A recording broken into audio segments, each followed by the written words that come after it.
and forth. Because if you start that scenario with them as children, you end up in a scenario like I am when you have children that's approaching 30 and are still in this emotional and psychological tug of war of trying to figure out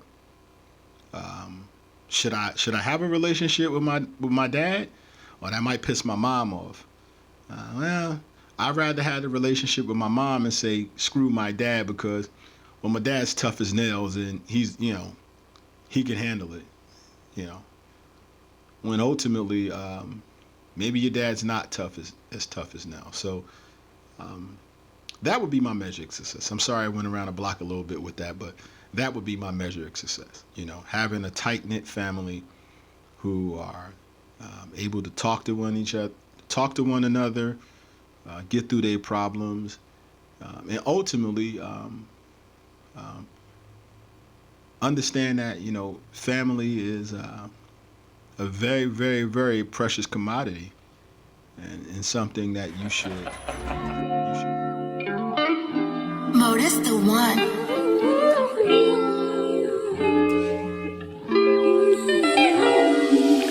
The streets don't love you, they never will. The streets full of smoke and mirrors, it's never real. The streets got the boys shooting like a Navy SEAL until the shot missed the mark and get a baby kill. The streets not in the game, the streets will tell.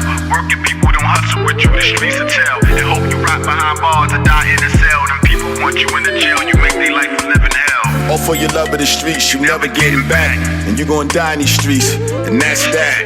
Don't believe the streets are half of these niggas who rap. Didn't ever die in the trap. Going on all year.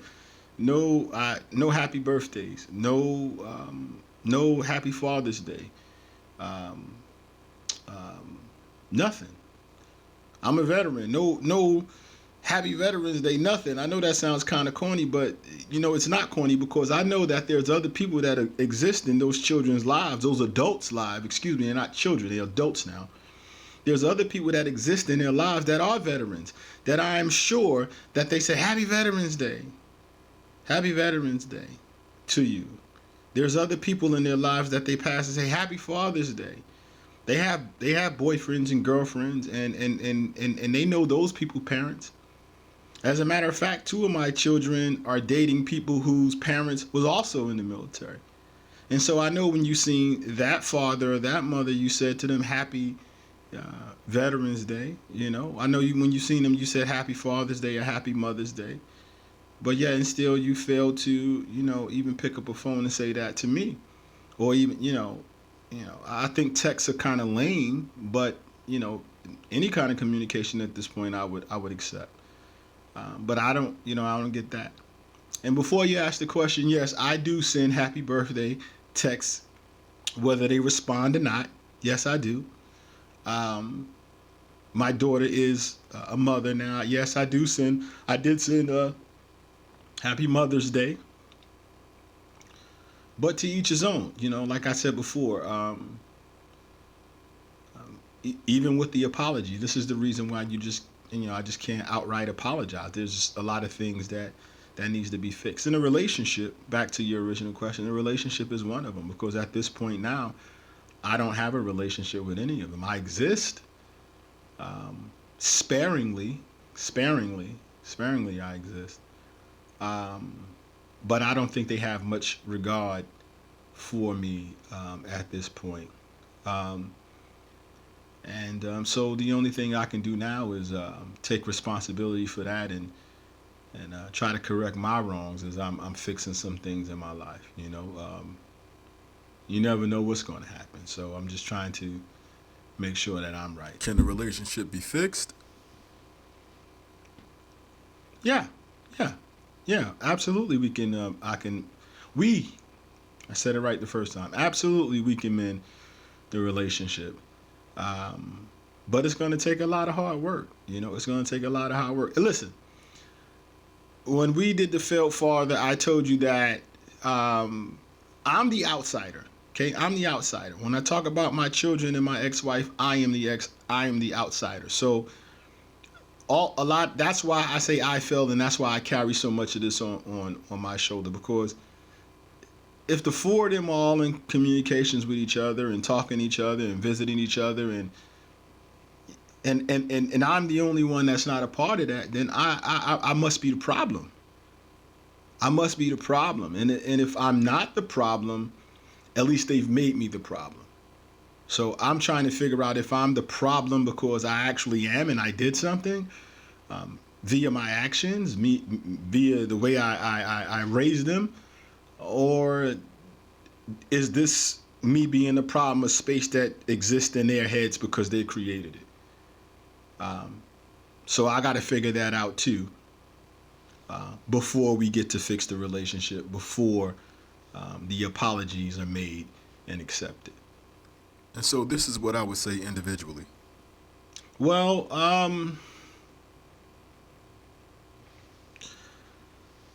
to my younger son, I probably would start out with him first, and to my younger son, I would probably say to him,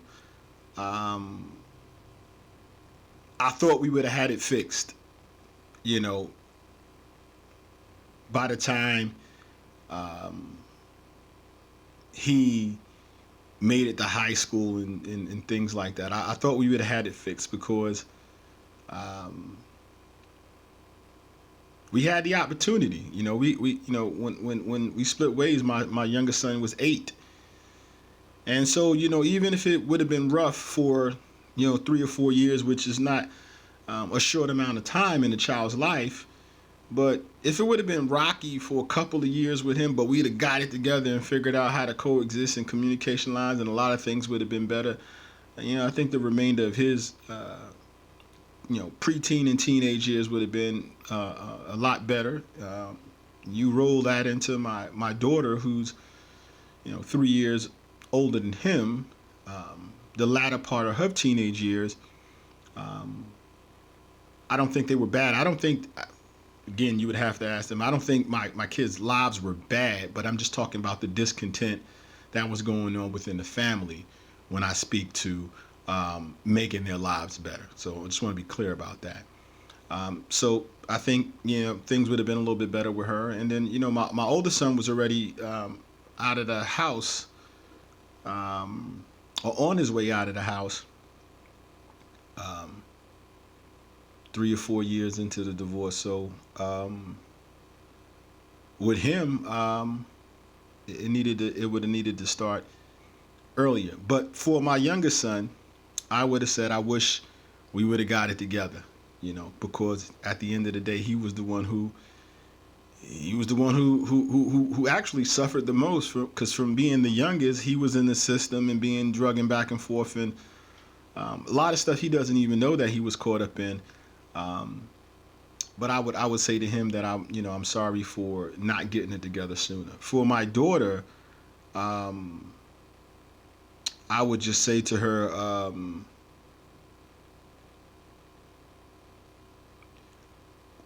whatever it is that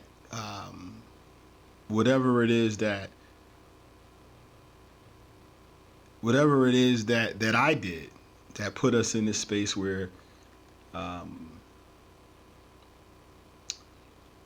you don't trust me, you don't even like me, and my oldest son too. I don't, he doesn't, they don't like me, and I literally mean that. I know that they don't like me at all. I would just say to both of them that I was just doing the best that I could, and I know where I failed. I know where I failed. I kept a brick wall up, a brick wall that said don't let any emotion in or out. And I walked this very, very hard road. And I blocked you guys. That brick wall had you blocked out. And that hard road that I was on was too hard of a road for you guys to walk. And again, my failure, my mistake. I shouldn't even put teenagers and preteens in a position where they felt any kind of way other than feeling like they were loved at home. And so, you know, those are the things that, you know, I played a part in. All of these situations, did I create them all? Absolutely not.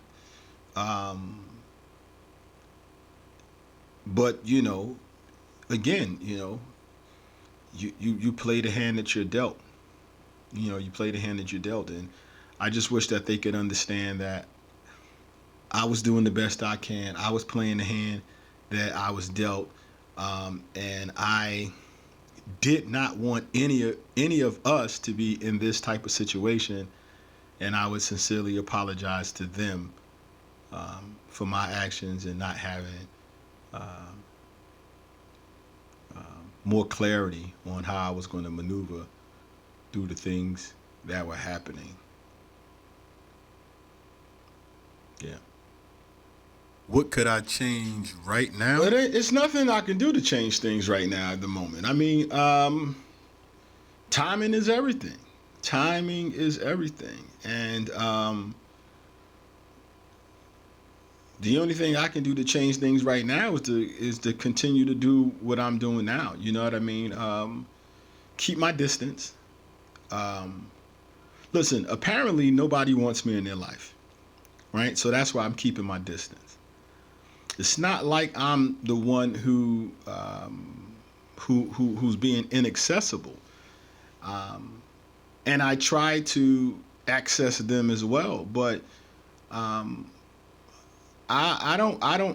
no fool, and I don't want to be anybody's burden or bother. So if the energy that I'm getting is you could care less about speaking to me, you could care less about seeing me, you can care less about being in my presence, you can care less about, you know, even ensuring that I'm still breathing. Again, I'm no fool. I received that. And so what I choose to do at this point is stay away from that. I won't be your burden. I won't be your bother. I won't make a situation awkward being anywhere that I'm not invited for any reason. For any reason. So I stay away. If you want me somewhere, you tell me that you want me there. You would request my presence. If you wanted me to come visit, you tell me to come visit. So this is why I don't go past my son's house, his apartment. I don't go over there anymore. You know, my daughter lives in another state, and again, you know, we haven't spoken at this point in 6 or 7 months. So it's clear that she doesn't want to have contact with me, and so I just stay out of their. I stay out of their spaces. I stay out of their spaces. You know, my door is always open. When my younger son does call me or send me a text, I always respond. So again, it's not like I'm not excommunicating myself. But I'm not the one that's overextending myself to communicate or to keep the communication going at this point.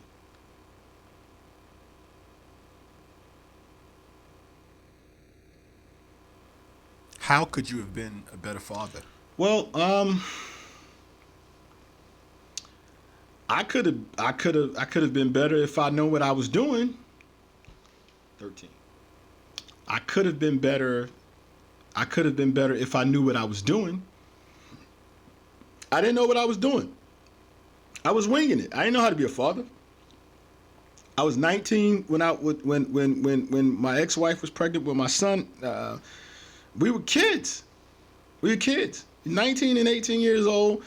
You know, I joined the Army. We in the middle of the country. From New York City, we wound up in Kansas. And now we got to figure life out. I had no freaking clue on how to be a father to a little baby. I ain't know nothing about that. I mean, yeah, I got some nephews. I changed some Pampers and I know how to heat up a bottle or something, but This was a baby that wasn't going nowhere. This wasn't a baby I can give back to my sister when she come home from work. You know what I mean? Like, this is mine's. And I had no idea what to do with it because it's a real live little human. And I didn't know what I was doing. I didn't know what I was doing as a husband. I knew how to like be a boyfriend.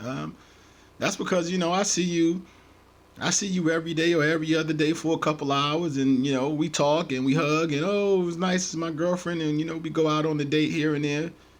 But now I'm married and you're here 24/7.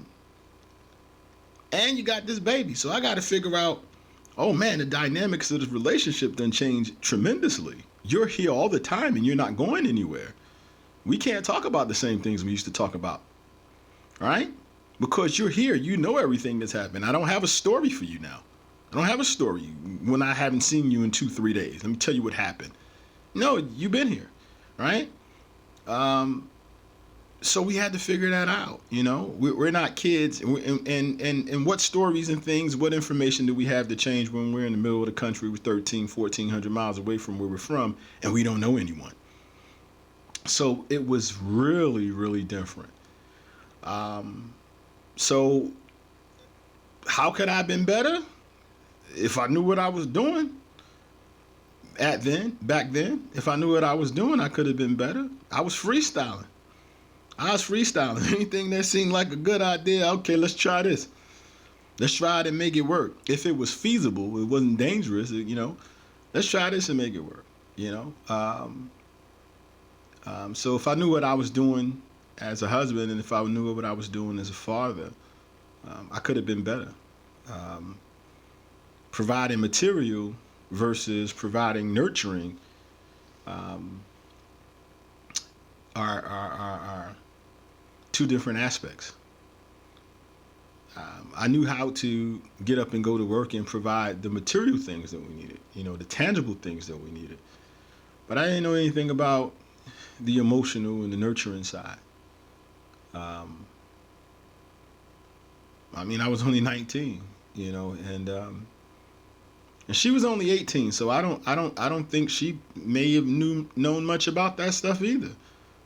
But as for me, you know, if I'd have been in tune, if I'd have, you know, had a little bit more life experiences under my belt, I would have known some things. I would have knew some things about myself. I'd have knew some more things about her. I would have knew some things about the world and how the world operates. I would have definitively been a better person. I don't think I turned out bad. I just, you know, made decisions based on the information that I had at the time. So here's my measure of success. Well, I think ultimately a great measure of success, or something or someone you would like to call successful, if I had to use myself, success for me would be, first and foremost, not being in the predicament that I am now with my family, or what used to be my family. I wouldn't have got this far in my life and accomplished all of the things that I have accomplished, only to have the most important thing going down the drain. That would be a success. That would be a measure of success to me. Having a family, whether you with the mom or not. Okay, this doesn't mean that you and the mom or you and the husband or whatever has to stay married. But what I'm saying is, the parents just should be communicative, right? Whether they're together, whether they are apart, they should be communicative, and the children should understand that they're not in the middle of whatever beef that mom and dad had. Now, I'm using the term children again, so this is for people that may be going through it now, or if you already went through it. That's my measure of success. You know, stay in communications, amicable communication between the parents. Any offspring that came out of that situation, they shouldn't be in a position where they feel like if you start that scenario with them as children, you end up in a scenario like I am when you have children that's approaching 30 and are still in this emotional and psychological tug of war or trying to figure out, should I have a relationship with my dad, or that might piss my mom off. Well, I'd rather have a relationship with my mom and say screw my dad, because well, my dad's tough as nails and he's, he can handle it, when ultimately maybe your dad's not as tough as nails. So that would be my measure of success. I'm sorry I went around the block a little bit with that, but that would be my measure of success. Having a tight-knit family who are able to talk to one another, get through their problems, and ultimately understand that family is a very, very, very precious commodity, and something that you should protect at all costs. I was out of touch with the emotional connection of being a father. When they were children, at the most vulnerable point in their lives, I didn't provide that. I emulated and enhanced the father that I had for my children. My father was present in the household, provided what he could within his means, and he was a disciplinarian. And so that's what I was, an enhanced version of that. I was those things for my children, in addition to providing a lifestyle that was, or at least what I felt was better than mine.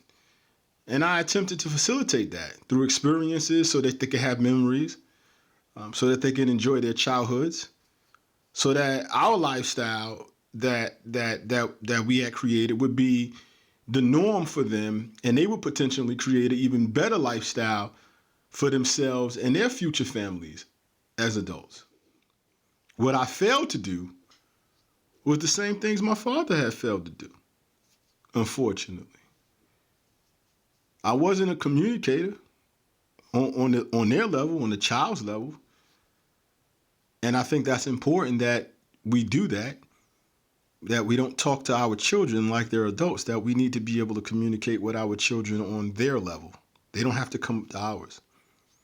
I wasn't as emotionally in tune with the children as I should have been, as far as little feelings get hurt a little quicker. You shouldn't be telling 7, 8-year-olds all the time to kind of like suck it up. And maybe I wasn't fun at times. And I think I wasn't fun at times because of the things that I was processing. Just frequently dealing with situations that had to be attended to ensure that they was going to be provided for. And so that was always a constant in my head. Modus the one.